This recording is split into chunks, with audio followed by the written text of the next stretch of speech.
नमस्कार। जगतगुरु भगवान श्री कृष्ण जी के चरणों में कृतज्ञता पूर्वक वंदन करता हूँ।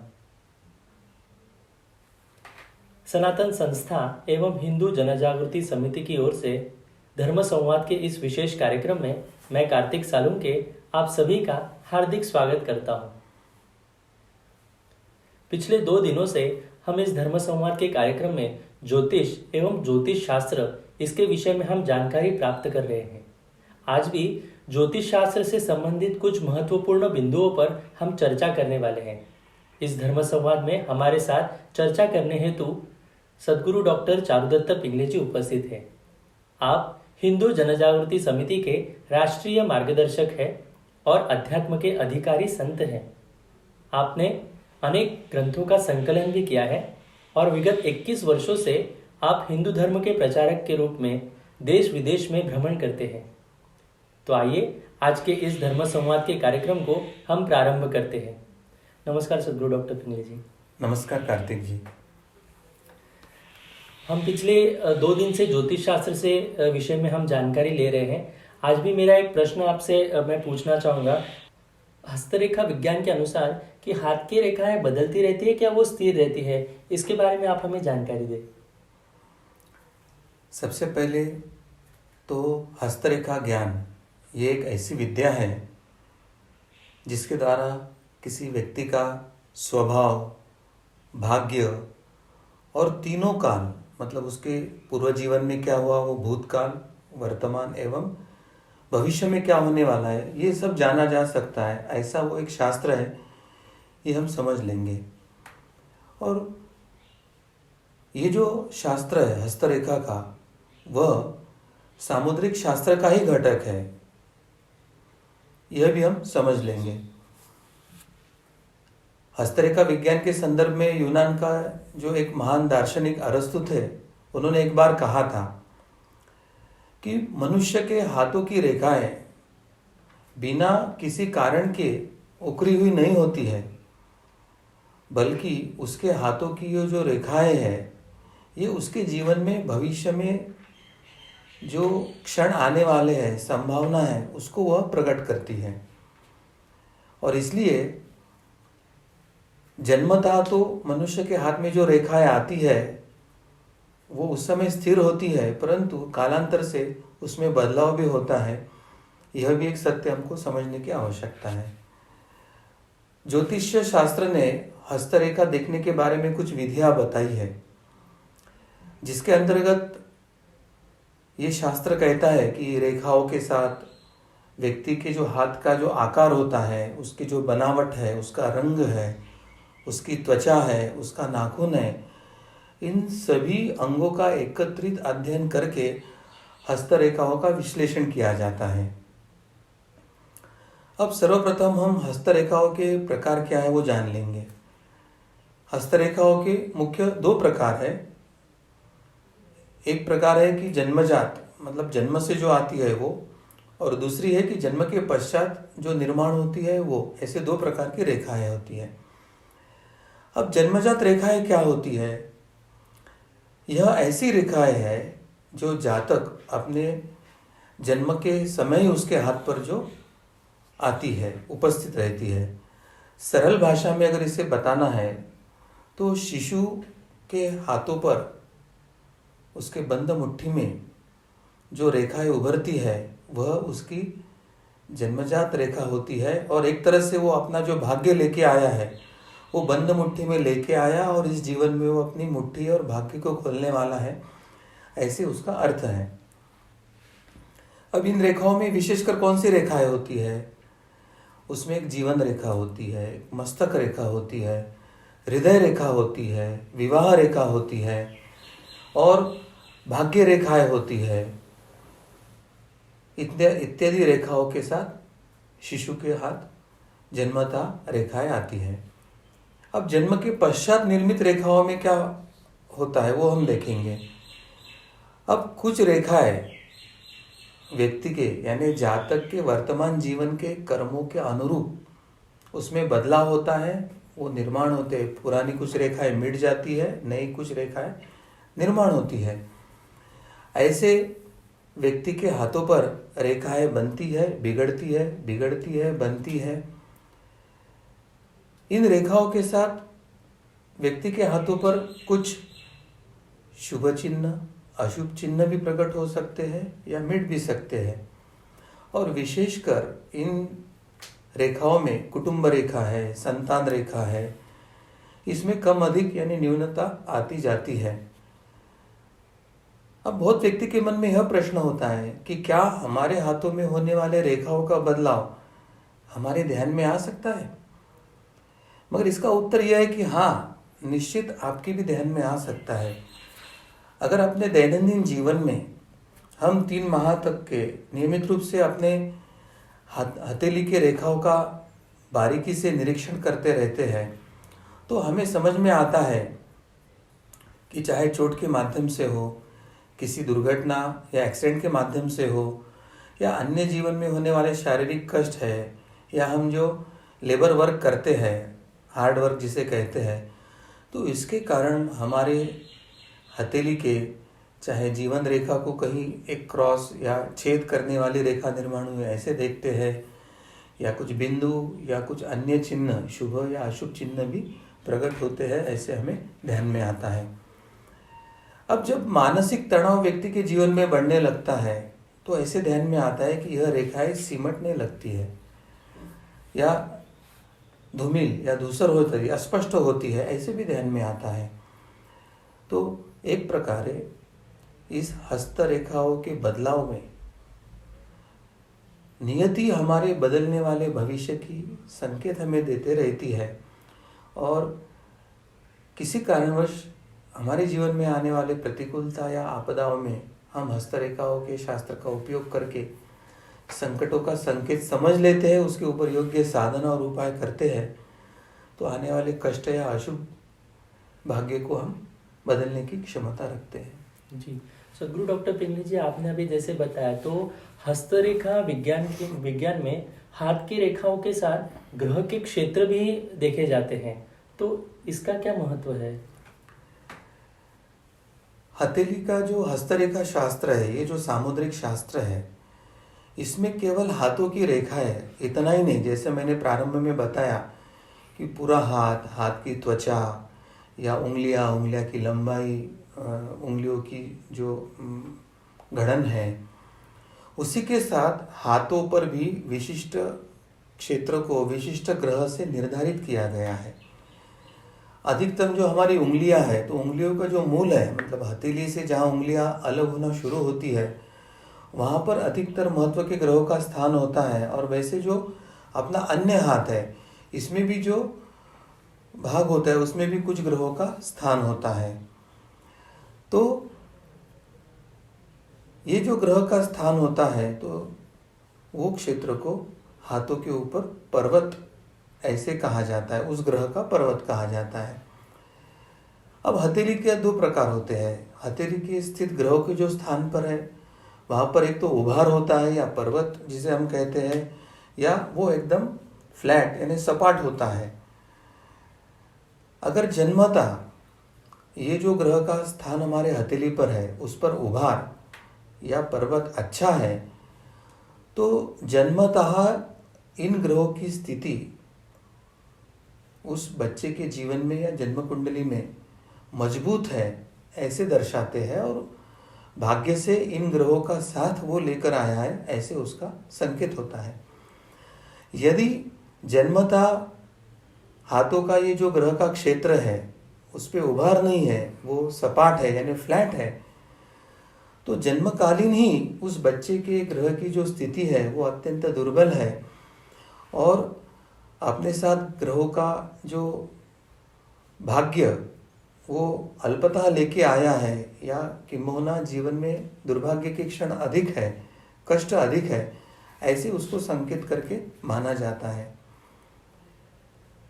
अब हस्तरेखा ज्योतिष का जो एक सामूहिक विश्लेषण में जातक के हथेली पर ग्रहों के उभार जितने अधिक, जितने सुस्पष्ट है, उतना वह व्यक्ति अपने जीवन में आने वाले अवसरों का लाभ उठाता है और सफलता के शिखर में पहुंचने की संभावना होती है।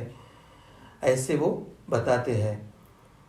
यानी व्यक्ति ने प्रारब्धवश उसके जो पूर्व जन्म के अच्छे कर्म हैं वो इस जन्म में उसको साथ देने वाले हैं और उसके जीवन में अल्प कष्ट में अल्प प्रयासों में वो सफलता के शिखर में जा सकता है। ऐसे एक दूसरी तरह से वो संकेत होता है। इसके विपरीत जिन व्यक्ति के यानी व्यक्ति को ज्योतिष शास्त्र में जातक कहते हैं, तो जिस जातकों के हथेली पर स्थित जो ग्रहों के क्षेत्र है और वे जो सपाट होते हैं, फ्लैट होते हैं, तो उन्हें सफलता के लिए जीवन में अधिक से अधिक संघर्ष करना पड़ता है। ऐसे ज्योतिष के संकेत हमें बताते हैं। इसका दूसरा अर्थ है कि प्रारब्धवश यानी पूर्व जन्मों के कर्मों के कारण ग्रहों की जो सहायता मिलनी चाहिए वो इस जन्म में उसको ना मिलने वाली है और इसके कारण इस जन्म में उसे अपना क्रियामान कर्म यानी उसको अधिक कष्ट अधिक प्रयास करने की आवश्यकता होती है। ऐसे ज्योतिष शास्त्र संकेत करता है। तो दोनों तरह से जो ज्योतिष का मार्गदर्शन मिलता है वह उस व्यक्ति के जीवन को सफल बनाने के लिए एक तरह से उपयोगी होता है और इसलिए आवश्यकता है तो हस्त सामुद्रिक का जरूर उपयोग करें। सदगुरु डॉक्टर पिंगले जी, हस्तरेखाओं में उंगलियों का क्या महत्व है, इसके पीछे शास्त्र क्या है, ये भी आप हमारे दर्शकों को बताएं। जैसे मैंने बताया कि हस्त रेखा शास्त्र में केवल हाथ नहीं तो उंगलियां, ये तलवा, ये जो सब है, इन सभी का एक सामूहिक विचार किया जाता है। तो उसमें उंगलियों के संदर्भ में भी एक सखोल चिंतन दिया गया है। जैसे सर्वप्रथम जब हम दोनों हाथ जोड़कर हमारी ये जो मुद्रा बनती है उसे प्रणाम मुद्रा या एक नमस्कार की मुद्रा ऐसे कहा जाता है। जब दोनों हाथों की सभी उंगलियां, जैसे ये अंगुष्ठ को अंगुष्ठ यानी अंगूठे को अंगूठा, तर्जनी से तर्जनी, मध्यमा से मध्यमा, अनामिका से अनामिका एवं कनिष्ठ से कनिष्ठा जब मिलती है तो एक बड़ा योग निर्माण होता है। जैसे शरीर को ब्रह्मांड का एक छोटा सा रूप माना जाता है, यानी ये पूरा ब्रह्मांड है तो शरीर एक पिंड है और ये पिंड जो है वो ब्रह्मांड का एक छोटा रूप माना जाता है। अब इस शरीर रूपी जो ब्रह्मांड है उसका जो बायां हाथ है इसको उत्तर ध्रुव माना जाता है और दायां हाथ है उसे दक्षिण ध्रुव माना जाता है। और ये दोनों एक दूसरे मिलने के कारण उसका एक चक्र पूर्ण हो जाता है, क्योंकि बाएं हाथों पर जो 12 राशियों के स्थान है उसका संपर्क दाहिने हाथों में स्थित जो 12 राशियां है उसका परस्पर मिलन होकर एक चक्र पूर्ण होता है। तो ये एक हाथों के संदर्भ में एक शास्त्र होता है। अब उंगलियों का आकार कैसे है, उसकी लंबाई कितनी है, उंगलियां चिपक कर रहती है या उसमें चिपकने के समय अंतर होता है। अगर उंगलियों के बीच में से देखते हैं तो विरुद्ध बाजू से प्रकाश दिखता है या नहीं दिखता है, या उंगलियों की लंबाई का अनुपात समान है या फिर नॉर्मल जो रहता है उससे कुछ उंगली बड़ी कुछ उंगली छोटी इस प्रकार की होती है। इन सब के विश्लेषणों से उस व्यक्ति का व्यक्तित्व, उस व्यक्ति की वृत्ति तथा संस्कार, उसका चरित्र इत्यादि अलग अलग जो है उसके गुण वैशिष्ट्य उंगलियों से भी प्रकट होते हैं। जैसे हम अगर अपने हथेली को फैला कर देखते हैं तो उंगलियां किस अवस्था में है यह हमें समझ में आता है।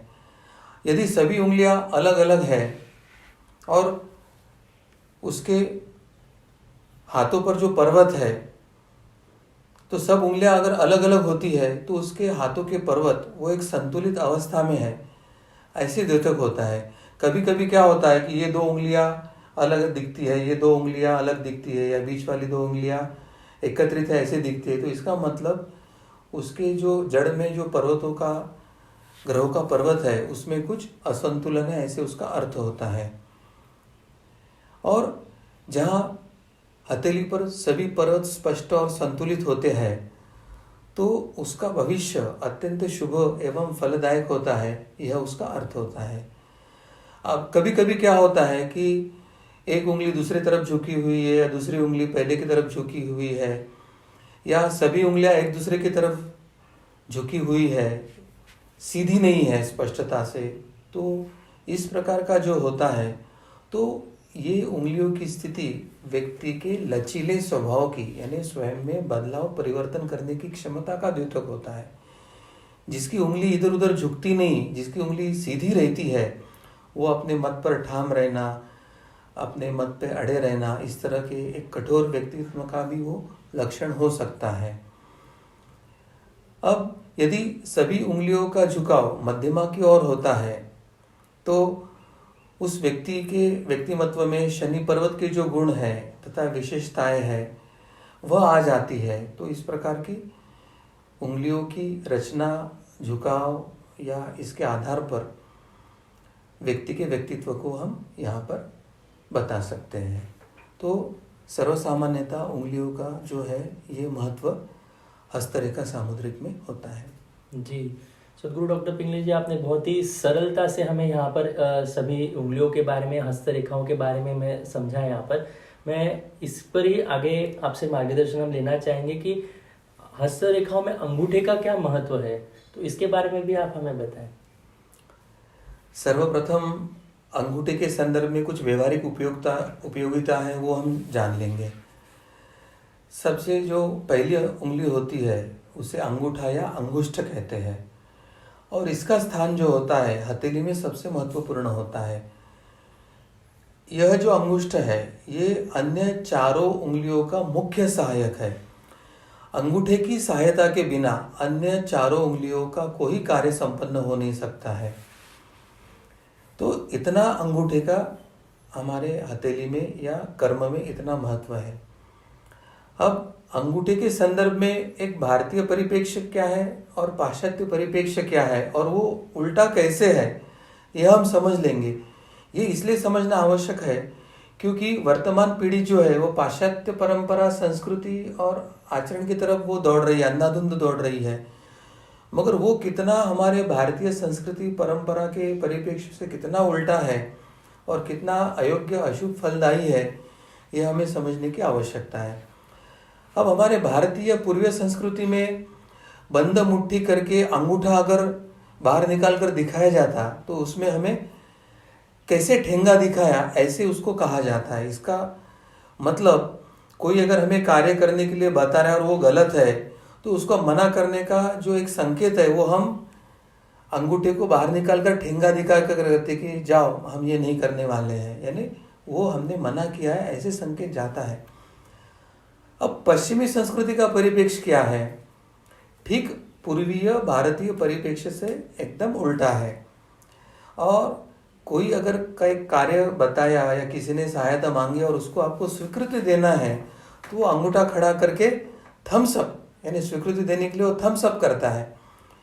तो ये जो एक परस्पर विरोधाभास है भारतीय संस्कृति और पश्चिमी संस्कृति, वो एक बताने की दृष्टि से एक उदाहरण के तौर पे बताया है।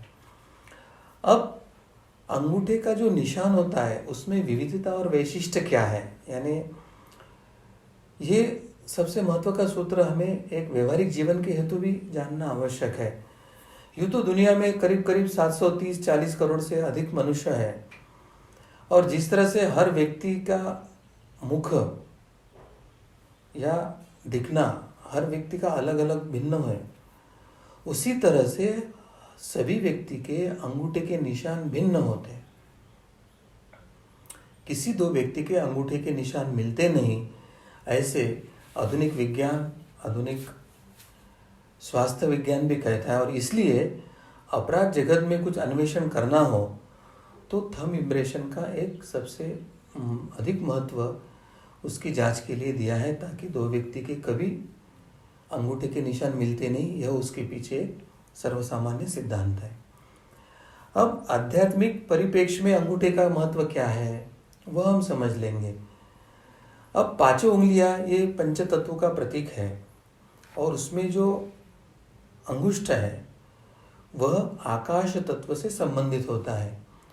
अलग अलग विचारधाराओं में अलग अलग तत्वों से जोड़ा गया है, मगर अंगूठा जो है वो अहम से निगडित होता है, आकाश तत्व से निगडित होता है। और अंगूठे के आकार में से, मगर और अंगूठा जितना लचीला हो, जितना झुकाव वाला हो, उतना व्यक्ति में अहम भाव कम होता है, ऐसे कहा जाता है।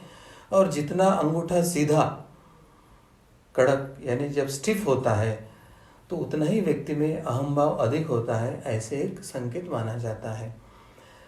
अगर अंगूठे का आधा आकार जो है अन्य उंगलियों की तुलना में छोटा और अधिक जाड़ा और नाखून बड़ा हुआ, तो ऐसा जो अंगूठा होता है, ऐसे व्यक्ति की मनोवृत्ति अत्यंत हिंसक तथा कुटिल या गुनहगारी की प्रवृत्ति की होती है, ऐसा भी संकेत इससे हमें मिलता है।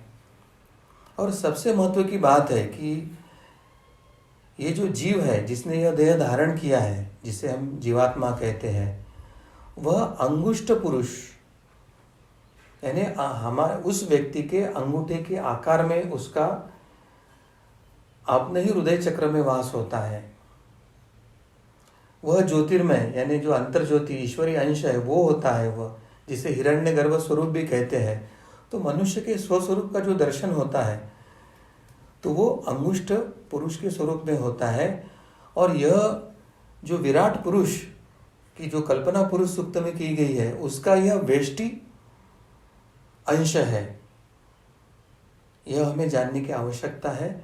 और यह वेष्टि अंश जब तक समष्टि में विलीन नहीं होता है तब तक मोक्ष प्राप्ति नहीं होती है, ऐसे भी इसका संकेत दिया है। जी, सदगुरु डॉक्टर पिंगले जी, आपने बहुत ही अच्छे प्रकार से हम यहाँ पर आप हमें समझा रहे हैं और बहुत ही ये अच्छा विषय है। हम सभी को ये ध्यान में आ रहा होगा कि ज्योतिष शास्त्र के अंतर्गत कुछ महत्वपूर्ण बिंदुओं पर हम आज यहाँ पर चर्चा कर रहे हैं। हस्तरेखाओं से संबंधित अंगूठे का क्या महत्व है, ये अभी हमने समझ कर लिया। अभी मैं आगे आपसे पूछना चाहूंगा कि तर्जनी और मध्यमा, तो इसके विषय में भी आप हमें कुछ जानकारी दें। तर्जनी यह जो है अंगूठे के पास वाली जो उंगली होती है उसे तर्जनी कहा जाता है। व्यवहारिक दृष्टि से यह माना जाता है कि बच्चे जितने अधिक दिन अपने पिता के या अपने पालकों की इस तर्जनी को पकड़कर चलता है, वह उतनी ही मात्रा में अपने ज्येष्ठ व्यक्तियों से, परिजनों से ऊर्जा प्राप्त करता है, ऐसे कहा जाता है। और ऊर्जा मिलने के कारण उसके विकास की गति भी उतनी तीव्र होती है, ऐसे ही बताया गया है। तर्जनी की ऊर्जा इतनी अधिक होती है कि कुछ फल या फूल उसके तरफ तर्जनी के द्वारा संकेत करने पर ही वो मर जाते हैं। और इसलिए तुलसीदास जी ने कहा है, यह कमड़ बतिया को नाही, जो तर्जनी देखी मर जाही। ऐसी मान्यता भारत के अलावा अन्य किसी देश में भी नहीं है कि नन्हे फल तर्जनी के संकेत से मर सकते हैं, इसलिए नन्हे फल या फूलों की तरफ तर्जनी से संकेत ना करें। और करना ही है तो इस तरह से तर्जनी की उंगली को मोड़कर संकेत करते हैं, इस तरह का संकेत नहीं करते हैं। तर्जनी का जो प्रयोग है वो मुख्यतः अध्ययन में लेखन करना है, यही उसका मुख्य कार्य होता है। और उसमें उसका सहायक होता है वो अंगूठा होता है। ये दोनों के उंगलियों के संयोग से मनुष्य लेखन और ज्ञानार्जन की प्रक्रिया करता है। अब तर्जनी का आध्यात्मिक महत्व क्या है? तो तर्जनी यह जो उंगली है वह पंचमहाभूतों के वायु तत्व से निगडित होती है। इसको पितरों की उंगली या पितृतर्पण के हेतु उपयोग में लाने वाली उंगली कहा जाता है। और इसलिए जपमाला में जप करते समय इस उंगली को निषिद्ध माना गया है। अब ज्योतिष शास्त्र की दृष्टि से इस उंगली का क्या महत्व है वो हम जान लेंगे। जिस व्यक्ति की ये जो तर्जनी उंगली है उसका झुकाव अंगूठे के तरफ होता है, उसमें अहंकार का मात्रा कम होती है। और अगर तर्जनी का झुकाव मध्यमा के तरफ यानी बीच वाली उंगली की तरफ हुआ है तो उस व्यक्ति के मिजाज यानी खुले दिल का या एक स्वच्छंदता का होता है। तो ऐसे जो लक्षण हैं वो तर्जनी के संदर्भ में हमें मिलते हैं। अब मध्यमा का क्या है? तो मध्यमा यह हाथ की बीच वाली और सबसे लंबी उंगली होती है और इसका मुख्य कार्य होता है तर्जनी को सहायता करना। अब अध्यात्म की दृष्टि से बीच वाली उंगली का क्या महत्व है? तो बीच वाली जो उंगली है यह तेज तत्व से निगडित होती है और जब हम किसी को तिलक लगाना है या कुमकुम तिलक करना है तो सामान्य व्यक्ति को कुमकुम तिलक करते समय हम मध्यमा का उपयोग करते हैं, देवताओं को तिलक कुमकुम करते समय हम अनामिका का उपयोग करते हैं। तो मध्यमा का उपयोग तेज प्रक्षेपित करने हेतु, तिलक लगाने हेतु किया जाता है। अब मध्यमा का ज्योतिष शास्त्रीय क्या महत्व है, हस्तरेखा के मुताबिक मध्यमा के क्या लक्षण होते हैं वो हम समझ लेंगे।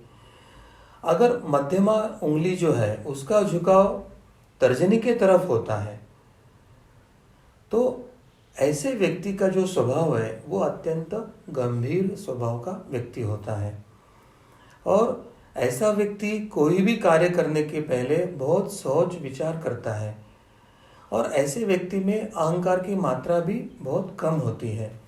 तो ये कुछ जो लक्षण हैं वो मध्यमा उंगली से निगडित होते हैं व्यक्ति के। तो व्यक्ति की उंगलियां भी व्यक्ति के व्यक्तिमत्व या उसके गुण वैशिष्ट्य को ध्वनित करती है। जी, सदगुरु डॉक्टर पिंगले जी, आपने अंगूठा, मध्यमा और तर्जनी के बारे में हमें बताया। अब अनामिका और करंगुली का भी क्या महत्व है, इसके बारे में भी आप हमें बताएं। हाँ कार्तिक जी, ये जो अनामिका है ना, ये अत्यंत महत्वपूर्ण उंगली है क्योंकि इस उंगली का सीधा संबंध होता है वो मनुष्य के हृदय से होता है। अंत सभी जो हमें शुभ कार्य करना है तो सभी शुभ कार्यों में सबसे अधिक अनामिका का उपयोग किया जाता है, उसकी मान्यता सबसे अधिक होती है। इसी कारण जब माला से अगर हम उंगली पर गिनना है तो इस उंगली से ही प्रारंभ करते हैं और अंगूठे के सहायता से जप की गिनती हम करते हैं। धार्मिक कृत्य हेतु जब हमें कुछ उंगलियों में धारण करना होता है तो वह अनामिका में ही किया जाता है। पवित्रकों की हो या अन्य कोई अंगूठी हो या अधिकतम ग्रह की जो अंगूठियाँ होती है वह अनामिका में ही धारण करना चाहिए, ऐसे शास्त्र होता है।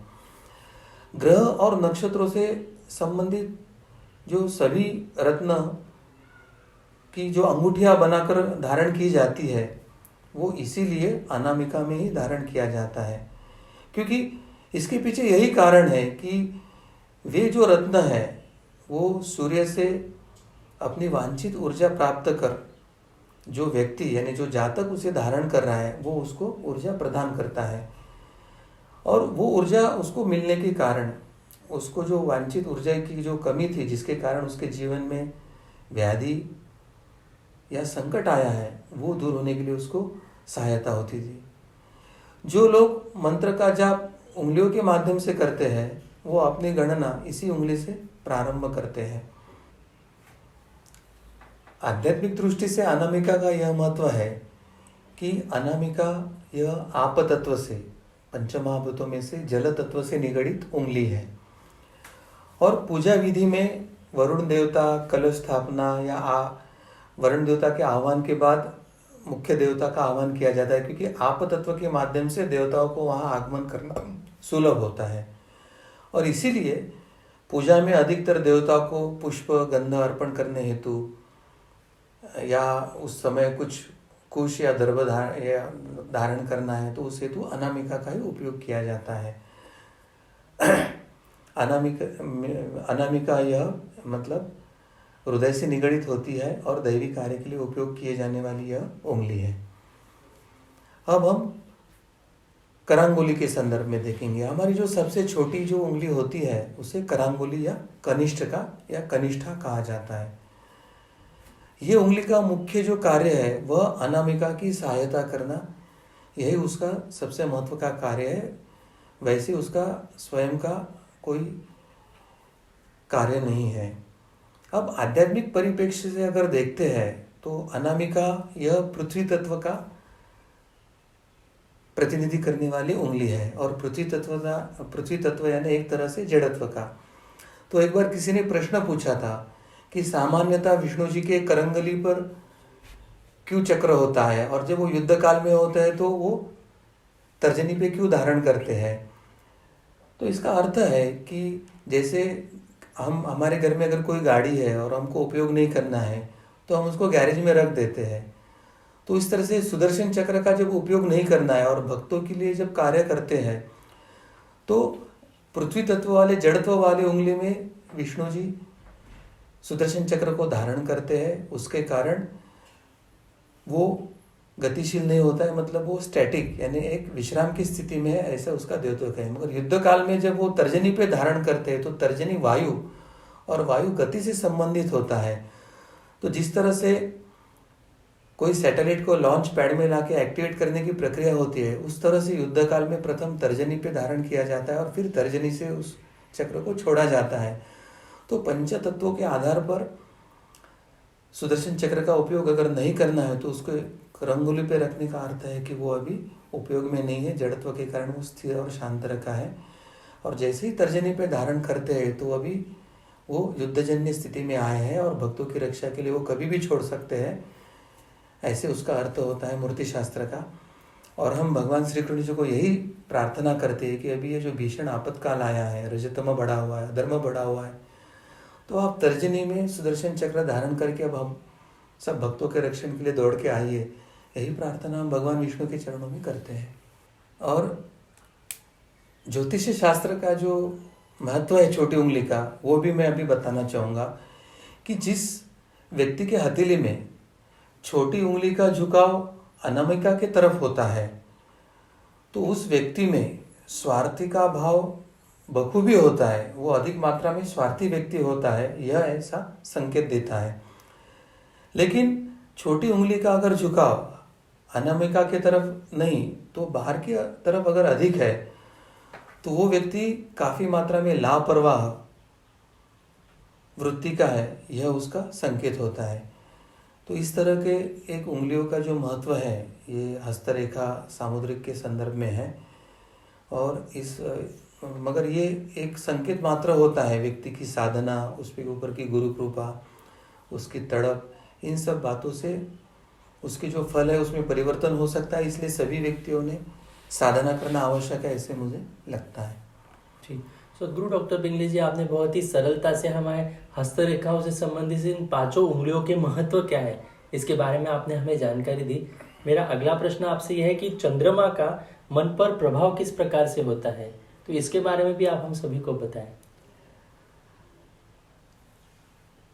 हमारे धर्मशास्त्र ने, ज्योतिष शास्त्र ने पहले से ही बता के रखा है कि ये जो सब ग्रह तारे नक्षत्र होते हैं या विश्व में जो जो वस्तुएं है उसका प्रत्यक्ष अप्रत्यक्ष परिणाम हर व्यक्ति के व्यक्तित्व पर होते ही रहता है। और उसमें चंद्र को व्यक्ति के मन से जोड़ा जाने के कारण चंद्र का प्रभाव व्यक्ति के मनोवृत्ति पर सबसे अधिक होता है, ऐसे ज्योतिष शास्त्र धर्मशास्त्र कहता है।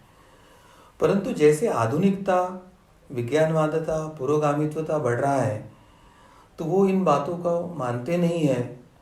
परंतु कुछ जो सही में विज्ञानवादी है, जो सही में विज्ञान वृत्ति रखते हैं, ऐसे पाश्चात्य में कुछ शास्त्रज्ञ हैं, डॉक्टर्स हैं, उन्होंने सही में क्या चंद्र का प्रभाव किसी व्यक्ति के ऊपर होता है, व्यक्ति के मन के ऊपर होता है, इसके बारे में कुछ उन्होंने संशोधन शुरू किए और उनको कुछ फल भी मिले हैं। इसके विपरीत भारत के ये जो तथाकथित विज्ञानवादी है वो ना तो प्रयोगशीलता है उनमें, ना तो वो प्रयोग करते हैं, और इसलिए उनको इसकी सत्यता भी जांचने के लिए उनके पास कोई स्रोत नहीं है, ऐसे ध्यान में आता है। तो वास्तविकता क्या है कि चंद्रमा मानवी मन को प्रभावित करता है, ऐसे संशोधन के संकेत उभर के आए हैं। तारे, ग्रह एवं उपग्रह ये सभी जो है ये अपनी ओर से सूक्ष्म स्पंदनों को या इलेक्ट्रोमैग्नेटिक वेव्स इमिट करते रहते हैं, प्रक्षेपित करते रहते हैं। ये स्पंदनें जो होती है वो कम अधिक मात्रा में स्थूल तथा सूक्ष्म दोनों स्तर पर व्यक्ति पर प्रभाव डालते हैं। और माँ से जो प्रक्षेपित होने वाले स्पंदने हैं उसका अधिकतम मनुष्य के मनोदेह पर, अर्थात मनुष्य को जो मन है, उसकी वृत्ति है, उसके मनोभाव है, विचार है, इसको प्रभावित करते हैं। अब मन, लोगों को मन क्या है समझ में नहीं आते, तो मन यानी उसका अर्थ है कि हमारी संवेदनाएं, भावनाएं और इच्छाएं या वासनाएं हैं, ये जो सब प्रकटीकरण है वो एक तरह से हमारा मन ही होता है। मगर मन के विज्ञान ने दो भाग बताए हैं, एक है चेतन मन, एक है अवचेतन मन, यानी बाह्य मन या अंतर मन, या कॉन्शियस माइंड या सबकॉन्शियस माइंड। इस प्रकार के मन के दो अंग विज्ञान ने बताए हैं। अब सबकॉन्शियस या अवचेतन जो मन है उसमें व्यक्ति के जीवन के संस्कार अंकित होते हैं, और वो जो जन्मों जन्मों के संस्कार होते हैं या इस जन्म में होने वाले संस्कार है, उसको कुल मिलाकर जो प्रभाव होता है उसके कारण व्यक्ति का स्वभाव या व्यक्ति का व्यक्तिमत्व निर्धारित होता है। और हमें ये तो पता है कि व्यक्ति के मन में जिस प्रकार के संस्कार है, उसकी वृत्ति है, उस प्रकार से ही व्यक्ति कृति या कर्म करता है। तो अंतर्मन में हमारे जो संस्कार विद्यमान है और जो सामान्यतः अनुकूल समय में ही प्रकट होते हैं, तो उन संस्कारों में से विचारों को अपने प्रभाव के कारण प्रकट करने की क्षमता चंद्रमा से आने वाले जो लहरें हैं, स्पंदने हैं, उनमें होती है। और संस्कार की तीव्रता जिनकी अधिक है या जिसके संस्कार प्रबल है, उस पर जब चंद्रमा के किरणों का प्रभाव पड़ता है, स्पंदनों का प्रभाव पड़ता है, तो उससे संबंधित विचार एकदम उमड़कर मन में आना शुरू होता है, और वो व्यक्ति का मन, व्यक्तिमत्व चंद्रमा के प्रभाव के कारण उन विचारों से प्रभावित होता है। और इस कारण सनातन धर्म ने ये बार बार बताया है कि अपने बच्चों पर अच्छे संस्कार कीजिए, उन्हें सुसंस्कारित कीजिए, उन्हें धर्म शिक्षा दीजिए, उनसे धर्माचरण कीजिए, उनको धर्म सम्मत जीवन जीने के लिए उद्युक्त कीजिए। इसका परिणाम यह होता है कि जब कभी चंद्रमा के प्रभाव से उसके संस्कार जागरूक होकर कार्य करे, तो वो एक आदर्श कृति करे, आदर्श विचार करे, उसके हाथों से आदर्श कर्म घड़े, और उसके कारण व्यक्ति का जीवन, परिवार का जीवन, समाज का जीवन, राष्ट्र का जीवन एक उपयोगी, आनंददायी हो। और जब वो कुसंस्कारित होता है और वो विचारों पर प्रभाव पड़ता है, तो समाज में हिंसा, दंगे, आपसी कलह ऐसा उमड़ के आने से समाज व्यवस्था अस्त व्यस्त होती है, राष्ट्र संकट में जाता है। इसलिए हर व्यक्ति के जीवन में सुसंस्कार, धर्म और धर्म पालन का अत्यंत महत्व है। और ये कोरोना के जो संकट के पार्श्वभूमि पर अभी उभर के आ रहा है कि 5 व्यक्ति घर में एकत्रित रह नहीं पा रहे, पति पत्नी में झगड़े हो रहे, बच्चे पिताओं में झगड़े हो रहे, तो ये योग्य संस्कार न मिलने के कारण हुआ है। इसलिए अभी हमको धर्म का प्रसार, अच्छे संस्कारों का प्रसार करना आवश्यक है, ऐसे मुझे लगता है। कार्तिक जी, सदगुरु डॉक्टर पिंगले जी, आपने अभी चंद्रमा के बारे में हमें मन पर किस प्रकार से रहता है, लेकिन ये प्रभाव जो है चंद्रमा का, ये हम किस प्रकार से अनुभव कर पाते हैं, तो इसके बारे में भी आप हमें बताएं।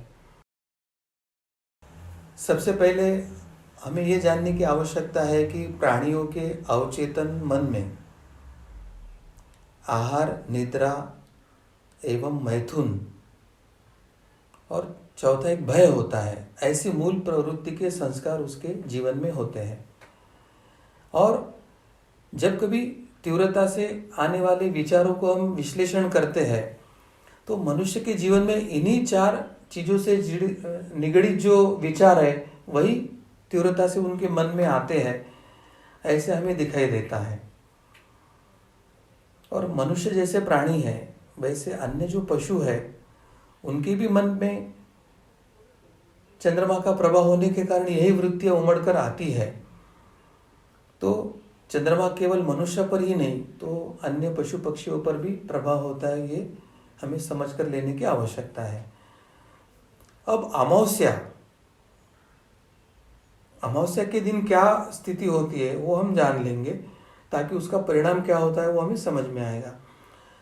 अमावस्या के दिन चंद्रमा का अप्रकाशित यानी अंधेरा वाला जो भाग है वो पृथ्वी की ओर होता है। यानी मुख्यतः सूर्य और पृथ्वी के बीच में चंद्र आता है और चंद्र का जो प्रकाशित भाग है वो सूर्य की तरफ होता है और अप्रकाशित भाग है वो पृथ्वी की तरफ होता है। इसलिए पृथ्वी से चांद दिखाई नहीं देता और पृथ्वी पर अमावस्या होती है। अंधकार का मतलब है कि मुख्यतः रजतम स्पंदनों का प्रक्षेपण और उसमें भी तमो स्पंदनों का प्रक्षेपण। और इसलिए अमावस्या के दिन चंद्रमा के प्रकाशित भाग के तुलना में अप्रकाशित भाग से पृथ्वी की ओर रजतम के स्पंदनें अधिक मात्रा में आते हैं। उस समय वातावरण में अनिष्ट शक्तियाँ का प्राबल्य होता है, कष्टदायक शक्तियाँ कार्यान्वित होते हैं। तो रजतम स्पंदने चांद से आने वाले और अनिष्ट शक्तियाँ दोनों के प्रभाव के कारण जो मनुष्य पर प्रभाव पड़ता है, उसके कारण अमावस्या के दिन मनुष्य के मन पर, जीवन पर कुप्रभाव पड़ता है और उसका जीवन उस दिन संकट में होता है।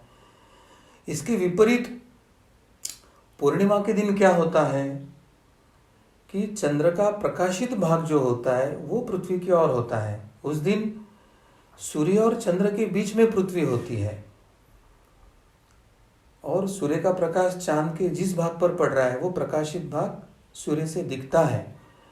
अब अंधेरा न होने के कारण अमावस्या के तुलना में पूर्णिमा के दिन रजतम जो होता है वो अल्प होता है।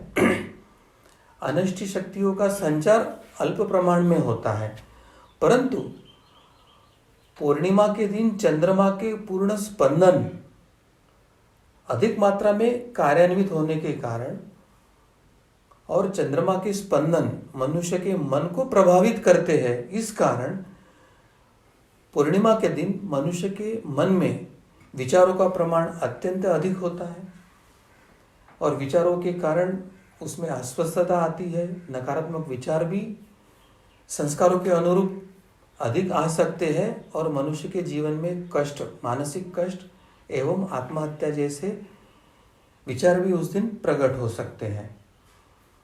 अब पूर्णिमा के दिन अन्य जो व्यक्ति है जिनमें विशिष्ट संस्कार है उन पर क्या प्रभाव पड़ सकता है वो हम देखेंगे। समझो यदि कोई व्यक्ति लेखक है, लेखन क्षमता उसमें है और उसको कोई पुस्तक लिखने का उसका मन है और पूर्णिमा के दिन अगर वो अपना मन पुस्तक लेखन पर केंद्रित करता है तो उस दिन चंद्र के प्रभाव के कारण उसके मन में उस जो विषय पर लेखन करना चाहिए वो विषय और ग्रंथ लिखाण के संदर्भ में प्रतिभा वृद्धि होकर अधिक विचार आकर उसका ग्रंथ लेखन अधिक प्रतिभा से, अधिक प्रगल्भता से हो सकता है और वो अधिक विपुल प्रमाण में, एक समृद्ध प्रमाण में ग्रंथ लेखन कर सकता है। तो व्यक्ति के संस्कार वैसे है करके वैसे अनुकूल परिणाम हुए और व्यक्ति को लाभ हुआ। यदि अगर किसी व्यक्ति में क्रोध है, लोभ है, ऐसे कुछ प्रबल दोष है और इस कालखंड में उससे संबंधित विचार उसके बाह्य मन में यानी मन में आ रहे हैं या वो इस विचारों के चिंतन में है या वो ऐसे कुछ दृश्य देख रहा है, टीवी पर हो, मोबाइल पर हो, जिसके कारण उसका मन इच्छाएं, वासनाएं या काम क्रोध की तरफ आकर्षित हो रहा है और ऐसे समय अगर पूर्णिमा के चंद्र का प्रभाव उसके मन में होता है तो ऐसे संस्कार प्रबलता से उभर के आने से फिर उस व्यक्ति की हिंसा होना, क्रोध उमड़ के आना, गलत कृत्य होना, ऐसे कर्म होने की संभावना होता है। उदाहरण के तौर पर अगर हम देखते हैं कि कोई शराबी है और उसके मन में शराब पीने के विचार प्रबल है और मद्यपान करने का विचार भी आ रहा है, तो जब चंद्र के स्पंदनों का परिणाम उसके मन में आएगा तो ये विचार इतना प्रबल हो जाएगा कि वो व्यक्ति अपने आप पर संयम नहीं रख पाएगा, वो जाकर मद्यपान करेगा, शराब को ग्लोरीफाई करेगा और फिर शराब पीने के बाद जो गलत कृत्य होने की संभावना है वो होने की संभावना होती है और फिर इस कारण अमावस्या और पूर्णिमा के दिन व्यक्ति पर गलत प्रभाव पड़ सकता है, ऐसे कहा गया है। मगर इसके उल्टा किसी आध्यात्मिक व्यक्ति के अंतर्मन में सुप्त आध्यात्मिक संस्कार है, साधना संबंधी उसके मन में विचार है, और वो इन दिनों साधना संबंधी विचारों को जागरूक करके उसके संदर्भ में क्रियाकलाप करने की विचार कर रहा है, तो पूर्णिमा के दिन चंदनों के स्पंदनों के प्रभाव के कारण उसके साधना से संबंधित विचार और कृति को बल मिलता है, और वो अच्छी साधना और अच्छी कृति करने के लिए उद्युक्त होता है। तो एक तरह से संस्कारों के अनुरूप होने के कारण साधना करने वाले व्यक्ति को पूर्णिमा का लाभ ही होता है। और इसलिए शास्त्र में ऐसे बताया गया है कि अमावस्या या पूर्णिमा के 2 दिन पहले और 2 दिन बाद व्यक्ति ने अपने जीवन में अधिक से अधिक साधना करनी चाहिए। अमावस्या के लिए वो कुप्रभाव को, गलत प्रभाव को कम करना, संकटों से सामना करने के लिए उपयोगी होती है। तो पूर्णिमा में वो साधना के लिए सहायभूत होती है, साधना बढ़ाने के लिए, विचार और कर्मों के स्तर पर साधना बढ़ाने के लिए सहायभूत होती है। इसलिए दोनों समय हमने साधना करनी चाहिए। ठीक। सदगुरु डॉक्टर पिंगले जी, पूर्णिमा अथवा अमावस्या के दिन भौगोलिक दृष्टि से क्या परिणाम होते हैं, तो इसके बारे में भी कुछ अगर शास्त्र है तो वो भी आप हमें बताएं। मुख्यतः सूर्य का एक अपना गुरुत्वाकर्षण होता है, चंद्र का एक गुरुत्वाकर्षण होता है, और पृथ्वी का गुरुत्वाकर्षण होता है। तो पूर्णिमा और अमावस्या के दिन ये गुरुत्वाकर्षण का क्या प्रभाव होता है वो हम समझ लेंगे। पूर्णिमा के दिन पृथ्वी बीच में होती है, एक तरफ सूरज और एक तरफ चंद्रमा होता है। तो पृथ्वी के गुरुत्वाकर्षण पर एक तरफ से चंद्रमा का एक तरफ से खिंचाव आता है, एक तरफ से सूरज का खिंचाव आता है, और दोनों के खिंचाव में से जो एक सामूहिक, एक नया जो खिंचाव का प्रभाव निर्माण होता है, वो प्रभाव पृथ्वी के जैसे जल पर पड़ता है, और वो जल के कारण समुद्र में लहरें निर्माण होती है, उसमें ज्वार भाटा निर्माण होता है, क्योंकि चंद्रमा के प्रभाव के कारण समुद्र के जल को ऊपर की ओर खींचा जाता है, उससे लहरें निर्माण होती है और ज्वार भाटा निर्माण होती है। तो पूर्णिमा के दिन गुरुत्वाकर्षण का एक अलग प्रभाव होता है। अब दूसरी जो स्थिति है अमावस्या के दिन पृथ्वी एक तरफ है, दूसरे बाजू सूरज है, और बीच में चंद्रमा है, और चंद्रमा की काली बाजू पृथ्वी की तरफ है।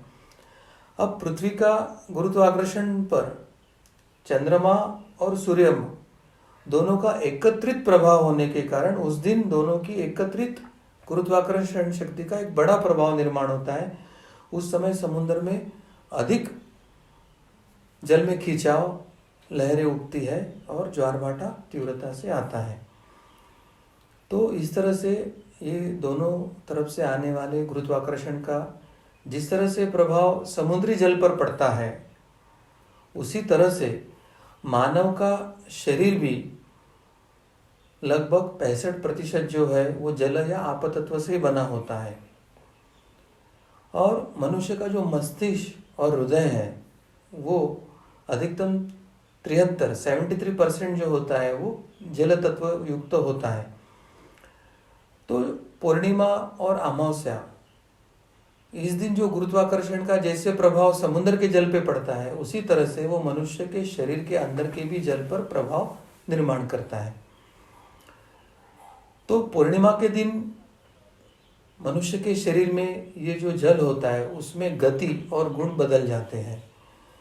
वैज्ञानिकों के अनुसार इस दिन चंद्रमा की जो गति होती है या उससे आने वाले स्पंदनें जो है वो काफ़ी तेज होते हैं, क्योंकि प्रकाशित भाग की ओर से स्पंदनें आती है। तो उससे जो जल में खिंचाव निर्माण होता है, जल में खिंचाव के कारण जो एक इलेक्ट्रोमैग्नेटिक फोर्स वहाँ क्रिएट होता है, उसके कारण जो हमारे नर्व्स के जो न्यूरॉन सेल्स होते हैं वो अधिक क्रियाशील हो जाते हैं, वो ज़्यादा उत्तेजित हो जाते हैं, और उत्तेजित होने के कारण उसका मन पर प्रभाव होकर व्यक्ति भावुक हो जाता है। इसके कारण परिणाम ऐसे होता है कि मनुष्य को जो अग्नि होता है वो अग्नि मंद हो जाता है, पेट का जो चयापचय यानी एक डाइजेस्टिव जो क्रिया है वो शिथिल हो जाती है, दिमाग का जो नियंत्रण शरीर पे होना चाहिए वो कुछ मात्रा में कम होता है और भावनाओं पर वो ज़्यादा केंद्रित होता है। और ऐसे व्यक्तियों पर चंद्र का जो प्रभाव है वो गलत दिशा में जा रहा है ऐसे दिखाई देता है।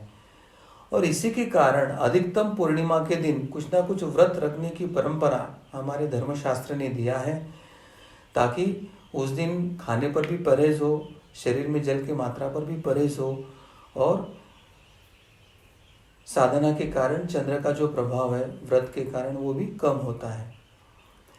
उदाहरण के तौर पर अगर हम देखते हैं, जैसे हम सामान्य श्वास लेते हैं और एक गहरा श्वास लेते हैं, तो सामान्य श्वास के तुलना में गहरे श्वास में हम 3 गुना वायु मुख में हमारे फुफ्फुस में प्रविष्ट होती है।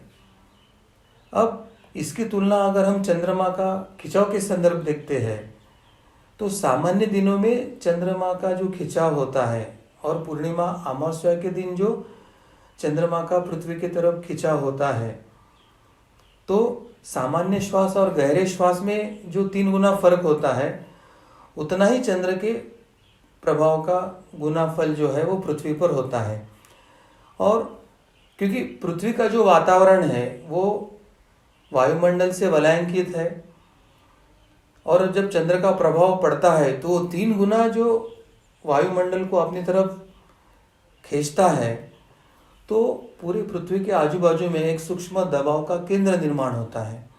और ये जो सूक्ष्म दबाव का केंद्र निर्माण होता है, उसके परिणाम स्वरूप मनुष्य पर उस समय वातावरण में जो कार्यान्वित अनिष्ट शक्तियाँ हैं, आसुरी शक्तियाँ हैं, उनका मनुष्य के शरीर और मन पर आक्रमण का 3 गुना बढ़ोतरी हो जाती है।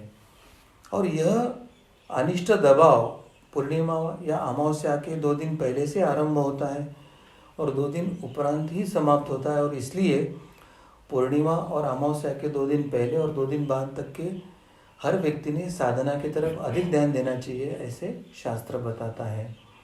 तो गुरुत्वाकर्षण या भौगोलिक दृष्टिया ऐसे प्रभाव सूरज और चंद्रमा का पृथ्वी पर तथा मनुष्य पर होता दिखाई देता है। कार्तिक जी, आपने अभी जिस प्रकार से बताया, तो वैसे पूर्णिमा एवं अमावस्या को चंद्रमा का प्रभाव बढ़ा हुआ रहता है, तो इसका परिणाम क्या हो सकता है, तो इसके बारे में भी आप हमें बताएं।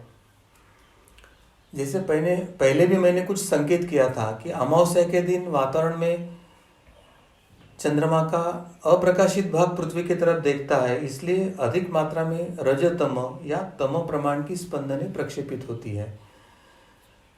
उस समय रात घनी अंधेरी होने के कारण अनिष्ट शक्तियां भी कार्यान्वित होती है और उनके लिए घनी रात और रजतम प्रधान वातावरण अनुकूल होता है। और इसलिए सबसे महत्व की जो बात है कि अमावस्या के दिन अच्छे कार्य को वर्जित किया गया है, क्योंकि अमावस्या के ये जो वातावरण है उसको अपवित्र माना गया है और इसलिए शुभ कार्य अमावस्या के दिन नहीं करते हैं। यह शास्त्र हमें समझने की आवश्यकता है। अब चंद्रमा से जो रजतम प्रभाव के जो स्पंदने आ रहे हैं और मनुष्य के मन पर प्रभाव कर रहे हैं, उसके मन में जो एक कुसंस्कार है या गलत नकारात्मक विचार है, तो मनुष्य का पलायन करना यानी घर से भाग जाना या आत्महत्या के विचार आना या भूतों के द्वारा उस दिन वो आवेशित होना, प्रगटीकरण होना, ऐसे घटनाएं घटने की संभावना बढ़ती है। और विशेष रूप से रात्रि के समय में जब सूर्य की जो ब्रह्मांड की मूलभूत ऊर्जा है, अग्नि तत्व या तेज तत्व, वो रात में उपस्थित नहीं रहता है, इसलिए अमावस्या के रात्रि में ये प्रभाव अधिक दिखाई देते हैं। अमावस्या के रात्रि में अनिष्ट शक्तियों को मनुष्य को कष्ट पहुंचाने के लिए अत्यंत स्वर्णिम अवसर होता है। इसलिए अमावस्या के रात में कहीं बाहर ज़्यादा ना निकले, एक जगह घर में रुककर साधना करें और अच्छे से उसके लिए कवच या इसके लिए प्रार्थना करें, वास्तु शुद्धि करें। ये सब बातें इन दिनों करना बहुत आवश्यक होता है। कार्तिक जी सदगुरु डॉक्टर संजय जी, पूर्णिमा और अमावस्या दोनों ही दिन कष्ट का भाग रहता है, तो इन कष्ट में कोई अंतर है क्या, तो इसके बारे में भी आप बताएं। हाँ, ये दोनों दिनों के कष्ट में अंतर होता है। अमावस्या तथा पूर्णिमा के दिन पर अमावस्या तथा पूर्णिमा के दिन मनुष्य पर होने वाले जो प्रभाव है उसमें मूलतः सूक्ष्मतः अंतर होता है। पूर्णिमा के दिन चंद्र का प्रकाशित भाग पृथ्वी की ओर होता है, तो रात्रि में के अमावस्या के रात्रि के तुलना में जो रजतम की जो मात्रा पूर्णिमा के दिन बढ़ती है वो अमावस्या के तुलना में अत्यंत अल्प मात्रा में होती है। पूर्णिमा के दिन चंद्रमा का जो प्रतिकूल परिणाम है वो साधारणतः मनुष्य की स्थूल देह पर या भौतिक इसमें दिखाई देता है। तो अमावस्या के दिन चंद्रमा का जो परिणाम है वो अधिकतम मनुष्य के मन पर होता दिखाई देता है। पूर्णिमा के दिन चंद्रमा का स्पंदनों का जो परिणाम है वो मनुष्य के अधिकतम दृश्य स्तर पर हमें दिखाई देता है, इस तरह का होता है। तो अमावस्या के दिन चंद्रमा के स्पंदनों का जो परिणाम है वो अनकालनीय होता है, यानी समझ के परे होता है। यह हमें समझने की आवश्यकता है। और अमावस्या के दिन चंद्रमा का जो परिणाम हो रहा है वो दृश्य स्तर पे ना होने के कारण व्यक्ति अधिक असावधान रहता है और इसलिए वो परिणाम भयावह होने की संभावना होती है। और इसके लिए व्यक्ति अमावस्या के दिन उन कष्टों के ऊपर मात करने के लिए कोई प्रयास नहीं करता है और वो अधिक अधिक कष्ट में बढ़ते जाता है। तो धर्म ज्ञान लेना, धर्म शिक्षा लेना, इन शास्त्रों का ज्ञान लेने के कारण जब वो सतर्क हो जाता है अमावस्या पूर्णिमा के दिन और उसके 2 दिन पहले और 2 दिन बाद में वो साधना को अधिक करने का प्रयास करता है, तो ये अनिष्ट जो परिणाम है, अनाकलनीय जो परिणाम है, उससे वो मुक्त होने के लिए संभावना होती है। सदगुरु डॉक्टर पिंगले जी, आपने अभी जैसे हमें बताया तो उससे ध्यान में आता है कि पूर्णिमा और अमावस्या के दिन कष्ट का भाग रहता है। तो इस प्रकार के कष्ट पूर्णिमा और अमावस्या के दिन ना हो, इसके लिए हमें क्या प्रयास करने चाहिए, तो ये भी आप हमें बताएं। बहुत अच्छा प्रश्न पूछा आपने कार्तिक जी, क्योंकि जैसे भौतिक विज्ञान में prevention is always better than cure कहा गया है, उस दृष्टि से अध्यात्म भी यही है कि प्रतिबंधात्मक हम क्या कर सकते हैं जीवन में, जिसके कारण अमावस्या पूर्णिमा के दिन हो या हमारे कोई कर्म हो या हमारे जीवन के जो प्रारब्ध हो उसका अब अनिष्ट परिणाम हमारे जीवन में ना हो, तो इसके लिए हम क्या क्या कर सकते हैं। तो अमावस्या तथा पूर्णिमा के दिन चंद्रमा के जो हानिकारक प्रभाव आध्यात्मिक कारणों से होते हैं, उसके लिए हर व्यक्ति ने आध्यात्मिक उपचार अथवा साधना करना अत्यंत आवश्यक है। और आध्यात्मिक उपचार तथा साधना ही इन अनिष्ट परिणामों से बचने के लिए उसे सहायक हो सकते हैं, यह हम समझ लेना चाहिए। चाहे व्यक्तिगत या पारिवारिक जीवन में, चाहे कर्ता पुरुष हो या व्यक्ति हो, या राष्ट्र के जीवन में राष्ट्र का प्रमुख हो या वैश्विक स्तर पर, इस दिन कोई महत्वपूर्ण निर्णय ना ले। व्यक्ति अपने जीवन में क्रय विक्रय करना, इस तरह का व्यवहार ऐसे दिन ना करे, क्योंकि ऐसे निर्णयों पर अनिष्ट शक्तियाँ अपना प्रभाव डालकर उसमें कुछ कष्ट निर्माण करके या कुछ विपरीत फल देने के लिए प्रभावित कर सकती है। यह समझने की आवश्यकता है। सामान्यतः अमावस्या पूर्णिमा के दिन तो व्यक्ति ने अखंड साधनारत रहना ही चाहिए, परंतु 2 दिन पहले और 2 दिन बाद में भी आध्यात्मिक साधना पर उसने पुरजोर प्रयास करना चाहिए ताकि इन कष्टों के संकेतों से वो बचे। साधना में संख्यात्मक और गुणात्मक वृद्धि इन दिनों में अधिक करें। इस समय अपने इष्ट देवता का नाम जप करना अत्यंत लाभदायी होता है और आध्यात्मिक सुरक्षा हेतु श्री गुरुदेव दत्त का भी आप 2 घंटे नाम जप कीजिए और आवश्यकता अनुसार समय समय पर अपने गुरु या कोई ज्योतिष अपने को कोई उपाय देते हैं तो उसके उपाय कीजिए। ये सब करने से एक प्रतिबंधात्मक स्वरूप पर ये कष्ट हमारे जीवन में ना आए, ये कष्टों से आने के पहले ही हम बचे, अपने क्रियामान कर्म का योग्य उपयोग करके अपने प्रारब्धमय जीवन पर मात करें, साधना करके प्रारब्ध पर मात करें। या प्रारब्ध अच्छे रीति से भोग पाए, इसके लिए प्रयास करें। ऐसे करने से हमारा जीवन अत्यंत सुखमय यानी आनंदमय होगा, ऐसे मुझे लगता है। जी, बहुत बहुत धन्यवाद सदगुरु डॉक्टर पिंगले जी। इस धर्म संवाद के माध्यम से आपने ज्योतिष एवं ज्योतिष शास्त्र से संबंधित अनेक बिंदुओं पर हमारे शंकाओं का आप समाधान कर रहे हैं। हम सभी आपके प्रति बहुत बहुत कृतज्ञ हैं। इसी के साथ आज के इस धर्म संवाद में अभी हम यहीं पर इसको विराम देते हैं। आपको यह संवाद सुनते समय यदि आपके मन में कोई शंका निर्माण हुई हो, कोई प्रश्न निर्माण हुए हो, तो आप अपने कमेंट बॉक्स पे, चैट बॉक्स पे अवश्य वो लिख सकते हैं। आने वाले धर्म संवाद में आपकी शंकाओं का समाधान करने का हम पूर्ण रूप से प्रयास भी करेंगे। आप ये जो चैनल देख रहे हैं, यूट्यूब चैनल है, वो अन्य लोगों को इसको भेज सकते हैं, सब्सक्राइब कर सकते हैं और फेसबुक पेज को लाइक भी कर सकते हैं, ताकि आपको जो आने वाले जो वीडियोज़ है इसके बारे में आपको जानकारी हम दे सकते हैं। इसलिए अभी हम ये संवाद को यहीं पर हम रोकते हैं। भगवान श्री कृष्ण जी की असीम कृपा से आज का यह धर्म संवाद यहीं पर समाप्त हुआ, ऐसे मैं घोषित करता हूँ। नमस्कार।